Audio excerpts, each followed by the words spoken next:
I got a lot of messages asking which country is best, Canada or USA. They are actually struggle to choose in between them. They are quite confused. So in this video, I'm going to discuss about both Canada and USA advantages and disadvantages in various fields, so that you can choose which is better for you in which kind of field you want, right? So both countries are not better for everything, obviously. So before you coming, you need to choose yourself, right? So that's the reason we are trying to make this video today. Hi, hello everyone, this is Krishna. Welcome to my YouTube channel. Let's start our video today.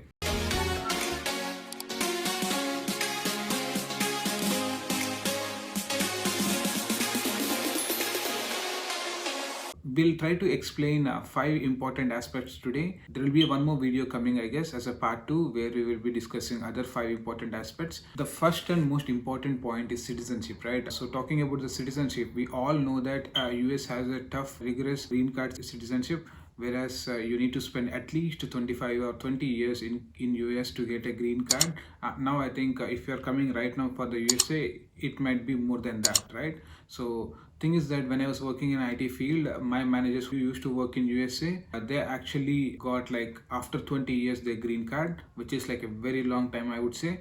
But yeah, eventually you will definitely get it, but it's going to be a long time. But the children who are born in USA, they will obviously get US citizenship, that we all know. But it's not the case in Canada. So in Canada, if at all you're coming for any province, right, if you are studying good and if you get a decent job, for sure in after your studies plus 3 years of your work, mostly you will get your PR, which is almost equivalent to a green card.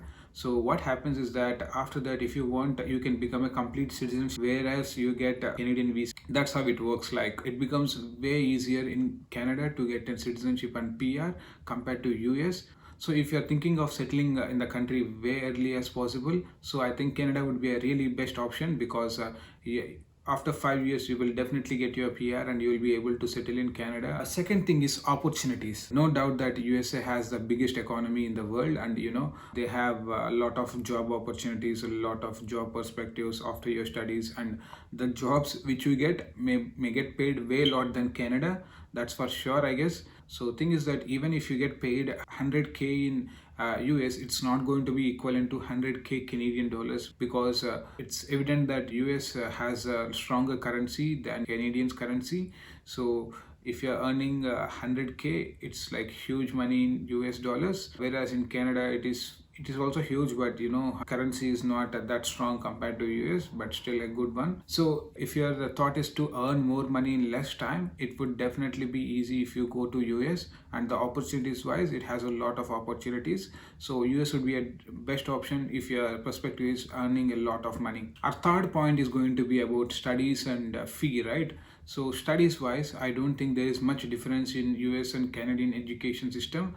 But the thing is that in Canada, within 25 lakhs or 30 lakhs, you get most of your masters done, which is like less expensive compared to US. There are few universities in US which also charges less than that, but I'm saying about decent universities, right? If you are going for Dalhousie University or University of Toronto or somewhere like that, it's going to be way less than US top universities. I understand that they have a different kind of perspective towards the universities, but what I'm going to say is that comparatively cheaper to study in Canada compared to US, right? So that's the thing. Also talking about the scholarships, there is no much difference about the scholarships also. So compared to the course based, thesis based would get lot of scholarships. So if at all you want the scholarship, maybe thesis based course could help you get more scholarship. If you're talking about the fees wise, I would definitely say Canada would be slightly cheaper option compared to US, but there is no much difference. So if at all you are trying to have a family here in US or Canada, both has their education free till you're +2.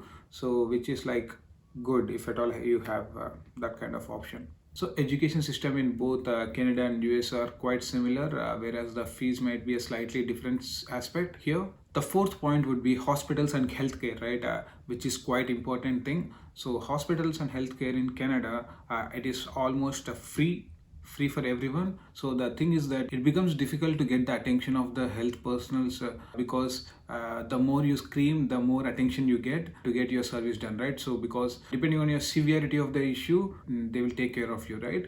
So that's the reason most of the Canadian hospitals seems like a lot of people are screaming. For medicines, you need to obviously pay for your medicines, but there are insurances where you can take and get your medicines for free in Canada.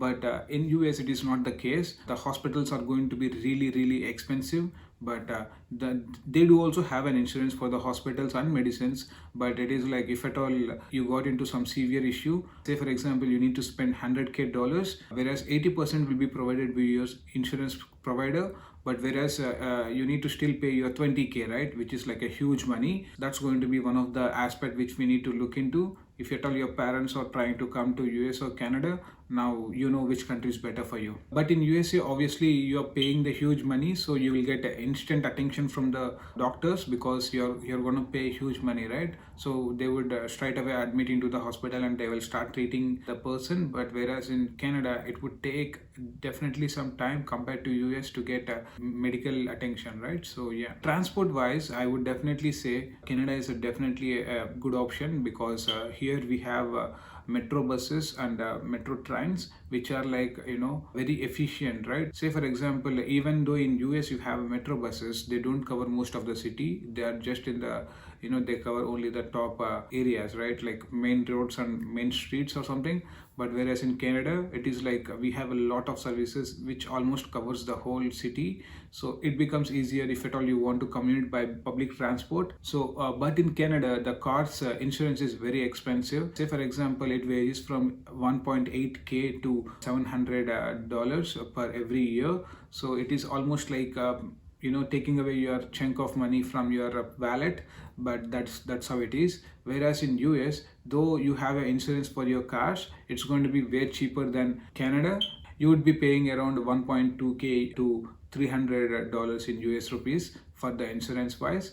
Also, I think most of the students would definitely buy a car in US because it's really difficult to get from one place to another. Whereas in Canada, it is quite easy because you have a public transport which is quite cheap if at all you take a metro bus pass. I made a video if you want to have a look. I'll ping you here.